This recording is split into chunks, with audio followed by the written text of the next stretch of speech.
In 2005, Electro Harmonix released the POG, which is a polyphonic octave generator. Now this pedal was really successful. It's been used on a ton of recordings. You can hear it all over the White Stripes stuff.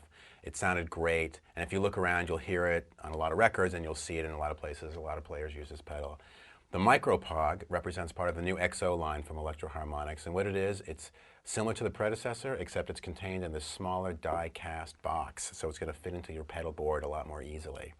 And it's still the great pedal. It takes any signal and it'll split it into the octaves. It tracks super fast, it tracks super well, so I can play all my notes, all my arpeggios, all my chords with this thing, and it's going to come through sounding really great. The micro-pog really just has three controls. It has a dry knob, a sub-octave, which is an octave down, and then it has an octave up knob, which is the octave up.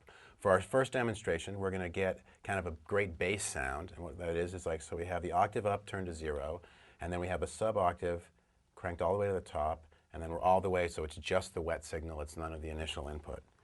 And it sounds like this.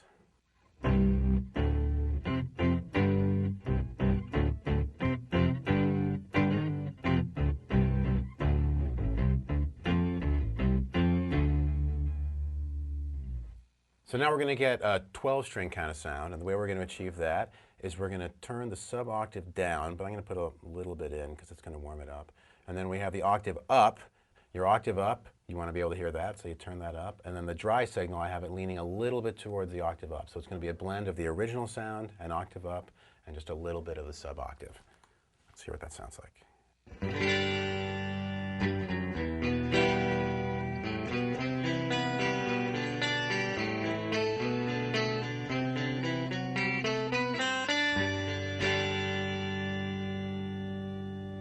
So moving on, we're going to see what this thing sounds like as an 18-string guitar. And the way you do that is you're going to take the sub-octave, which is the octave down, and you want to hear that, so we're going to crank that up to about the same place that the octave up is. In the dry, we got a nice blend between the guitar signal and the two octaves, and now we should have a super clean and greatly tracked 18-string guitar.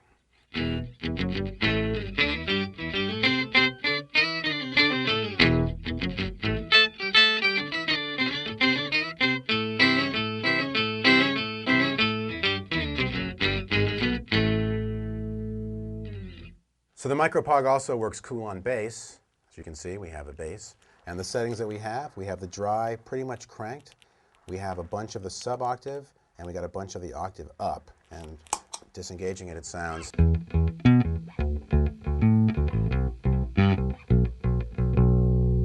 So now let's engage the pedal. And it adds a really kind of interesting character and interesting tone to the bass. And it sounds a little something like this.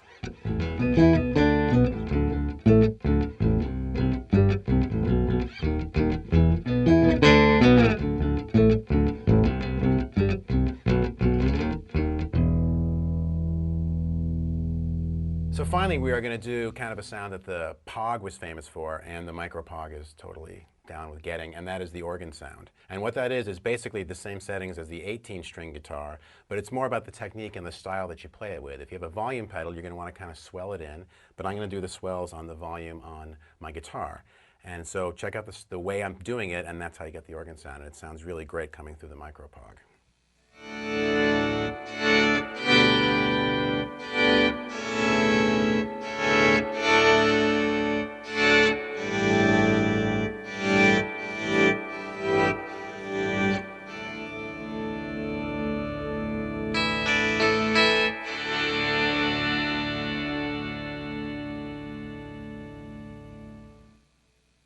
Amazing tracking and an excellent way to expand your sonic possibilities on the stage or in the studio or anywhere. The micro-pog makes a bass sound cool, the guitar sound cool, or pretty much anything you put into it. It's really one of the cleanest and best sounding octave generators out there.